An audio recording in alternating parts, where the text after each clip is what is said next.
2024 की चारधाम यात्रा का आंकड़ा ऑलरेडी 14 लाख यात्री क्रॉस कर चुका है और ये अपने आप में एक अभूतपूर्व मतलब मार्क है, एक बेंचमार्क है। और मैं नहीं समझता कभी भी यात्रा के शुरुआती दिनों में इतनी भारी संख्या में तीर्थयात्री यहाँ आए थे। और जिस प्रकार से मतलब कोविड के बाद और उससे पहले भी लगातार यात्रा निरंतर बढ़ रही है। हमारी निश्चित रूप से पुलिस विभाग के लिए ये हमारी चुनौतियां बढ़ रही हैं, लेकिन ये हम इसे सिर्फ एक चुनौती के रूप में नहीं देखते, हम इसे एक सौभाग्य के रूप में देखते हैं, अपनी ड्यूटी के रूप में देखते हैं। और हमने इसके लिए व्यापक प्रबंध किए हैं। शुरुआती दौर में यात्रा को व्यवस्थित करने में कुछ दिक्कतें आती हैं, क्योंकि कई जगह उस तरह से व्यवस्थाएं सुचारू रूप से चालू नहीं होती हैं। और क्योंकि इस बार अधिक संख्या में यात्री भी आ गए थे, पर जो अब हमने उसको नियंत्रित करने के लिए व्यवस्था बनाई है, हरिद्वार में और देहरादून में हमने जो अनरजिस्टर्ड यात्री आ रहे हैं उनको रोकने की और उनका रजिस्ट्रेशन कराने की व्यवस्था की है। और ऋषिकेश में और विकासनगर में हमने जो रजिस्टर्ड यात्री भी आ रहे हैं, अगर ऊपर चारों धाम में और रास्ते में यात्रा रूट पे अगर भीड़ का दबाव अधिक है तो वहाँ भी उनको रोकने की और फिर रास्ते में अलग अलग जगह पे उनको होल्ड करने की भी व्यवस्था की गई है। अब चूँकि ये इतना भीड़ बढ़ गई है और गाड़ियों की पार्किंग की व्यवस्था जो चारों धाम हैं उसमें एक सीमित संख्या है, तो उसको देखते हुए ये व्यवस्था बहुत आवश्यक हो गई है। मेरा बस सभी यात्रियों से यही आग्रह रहेगा कि एक तो जो भी यात्री आगे भी चारधाम यात्रा के लिए आ रहे हैं, कृपा करके अपना पंजीकरण अवश्य करा के आए, अदरवाइज़ उन्हें हो सकता है यहाँ आकर थोड़ा विलम्ब और असुविधा हो।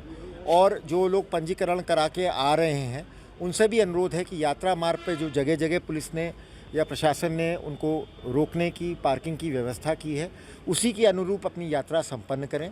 क्योंकि जब इतनी भारी संख्या में यात्री आएंगे तो थोड़ा बहुत सबको एक दूसरे के साथ कोऑपरेट करके, एडजस्ट करके यात्रा अपनी करनी पड़ेगी। और उसमें हो सकता है थोड़ा समय अधिक लगे, लेकिन हमारा प्रयास रहेगा कि उत्तराखंड में 2024 में आने वाला हर चारधाम यात्री अपनी यात्रा की मधुर स्मृतियां लेके जाए और सुरक्षित आए और सुरक्षित लौटे। 2024 की चारधाम यात्रा का आंकड़ा ऑलरेडी 14 लाख यात्री क्रॉस कर चुका है और ये अपने आप में एक अभूतपूर्व मतलब मार्क है, एक बेंचमार्क है। और मैं नहीं समझता कभी भी यात्रा के शुरुआती दिनों में इतनी भारी संख्या में तीर्थयात्री यहाँ आए थे। और जिस प्रकार से मतलब कोविड के बाद और उससे पहले भी लगातार यात्रा निरंतर बढ़ रही है। हमारी निश्चित रूप से पुलिस विभाग के लिए ये हमारी चुनौतियां बढ़ रही हैं, लेकिन ये हम इसे सिर्फ एक चुनौती के रूप में नहीं देखते, हम इसे एक सौभाग्य के रूप में देखते हैं, अपनी ड्यूटी के रूप में देखते हैं। और हमने इसके लिए व्यापक प्रबंध किए हैं। शुरुआती दौर में यात्रा को व्यवस्थित करने में कुछ दिक्कतें आती हैं, क्योंकि कई जगह उस तरह से व्यवस्थाएं सुचारू रूप से चालू नहीं होती हैं। और क्योंकि इस बार अधिक संख्या में यात्री भी आ गए थे, पर जो अब हमने उसको नियंत्रित करने के लिए व्यवस्था बनाई है, हरिद्वार में और देहरादून में हमने जो अनरजिस्टर्ड यात्री आ रहे हैं उनको रोकने की और उनका रजिस्ट्रेशन कराने की व्यवस्था की है। और ऋषिकेश में और विकासनगर में हमने जो रजिस्टर्ड यात्री भी आ रहे हैं, अगर ऊपर चारों धाम में और रास्ते में यात्रा रूट पे अगर भीड़ का दबाव अधिक है तो वहाँ भी उनको रोकने की और फिर रास्ते में अलग अलग जगह पे उनको होल्ड करने की भी व्यवस्था की गई है।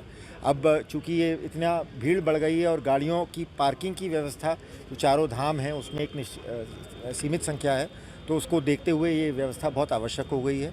मेरा बस सभी यात्रियों से यही आग्रह रहेगा कि एक तो जो भी यात्री आगे भी चारधाम यात्रा के लिए आ रहे हैं, कृपा करके अपना पंजीकरण अवश्य करा के आए, अदरवाइज़ उन्हें हो सकता है यहाँ आकर थोड़ा विलम्ब और असुविधा हो। और जो लोग पंजीकरण करा के आ रहे हैं उनसे भी अनुरोध है कि यात्रा मार्ग पर जो जगह जगह पुलिस ने या प्रशासन ने उनको रोकने की, पार्किंग की व्यवस्था की है, उसी के अनुरूप अपनी यात्रा संपन्न करें।